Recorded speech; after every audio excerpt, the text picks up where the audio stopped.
Tu n'es pas pauvre. Le système t'a programmé. Regarde bien autour de toi.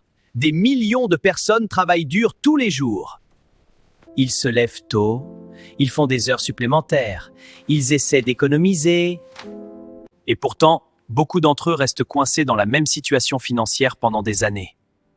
Alors une question commence à apparaître. Une question dérangeante. Et si le problème n'était pas ton travail? Et si le problème n'était même pas ton intelligence? Et si le problème venait du programme qu'on t'a installé dans la tête depuis ton enfance? Parce que la vérité, c'est que la plupart des gens ne sont pas pauvres par hasard. Ils ont simplement été programmés pour fonctionner dans un système précis. Un système où tu dois être utile, mais pas forcément riche. La programmation commence très tôt.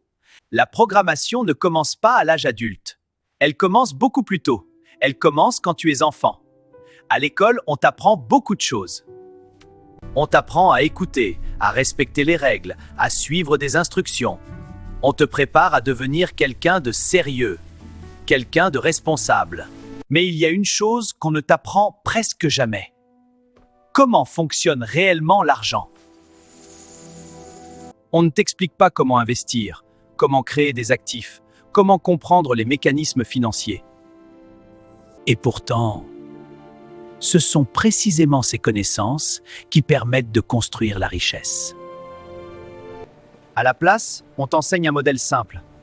Travaille bien à l'école, trouve un travail stable, travaille toute ta vie. Et si possible, prends ta retraite un jour. Ce modèle paraît normal, parce que tout le monde autour de toi suit exactement le même chemin. Le programme invisible. Mais le système ne fonctionne pas seulement grâce à l'éducation. Il fonctionne aussi grâce aux croyances que l'on installe dans ton esprit. Depuis ton enfance, tu entends des phrases comme « L'argent est difficile à gagner. Les riches sont souvent malhonnêtes. Investir est dangereux. Il vaut mieux ne pas prendre de risques. » Ces phrases semblent innocentes, mais ton cerveau les enregistre. Et avec le temps, elles deviennent des croyances profondes. Ces croyances influencent tes décisions.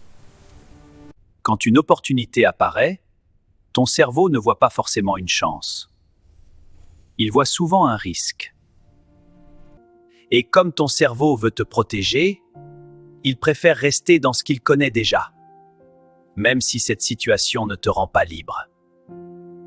Pourquoi le système préfère des travailleurs? Maintenant, imagine un instant. Un monde où tout le monde serait financièrement libre. Un monde où la majorité des gens n'auraient plus besoin de travailler pour vivre.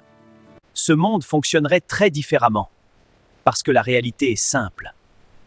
Un système économique fonctionne grâce au travail de millions de personnes. Des personnes qui travaillent, consomment, paient des taxes. Ce modèle existe depuis longtemps, et il a construit les sociétés modernes. Mais dans ce modèle, la majorité des gens sont formés pour participer au système, pas forcément pour s'en extraire. On te prépare à être un bon employé, un bon consommateur, un bon citoyen, mais rarement à devenir quelqu'un qui comprend profondément les mécanismes de la richesse.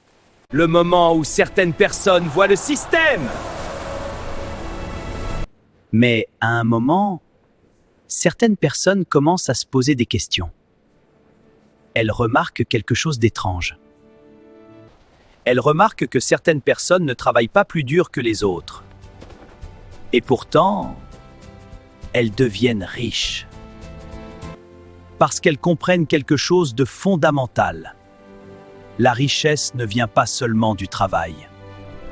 Elle vient aussi de la propriété d'actifs. Un actif est quelque chose qui génère de la valeur, un investissement, une entreprise, un bien immobilier ou même certaines technologies. Ces personnes commencent à apprendre. Elles lisent, elles observent. Et progressivement, leur cerveau change. Elles ne pensent plus seulement comment gagner de l'argent. Elles commencent à penser comment créer des systèmes qui génèrent de l'argent. Et cette différence change complètement leur trajectoire. Reprogrammer ton cerveau, c'est la clé pour transformer ta vie. Découvrons comment faire. La bonne nouvelle, c'est que les programmes mentaux ne sont pas définitifs. Ton cerveau peut apprendre de nouvelles choses, mais cela demande un effort. Cela demande de remettre en question ce que tu as toujours cru. Cela demande aussi d'accepter l'inconfort du changement. Parce que chaque nouvelle idée financière peut entrer en conflit avec ce que tu as appris auparavant. Mais plus tu apprends, plus ton cerveau commence à voir les choses différemment. Les opportunités deviennent visibles. Les mécanismes économiques deviennent compréhensibles. Et petit à petit, le programme change. Alors la vraie question n'est pas « Pourquoi certaines personnes deviennent riches ?» La vraie question est plutôt « Quel programme financier tourne dans ton cerveau ?» Parce que si ce programme a été installé, il peut aussi être modifié. Et le jour où tu commences à comprendre cela, tu ne vois plus le monde de la même façon. Tu comprends que la pauvreté n'est pas toujours une fatalité.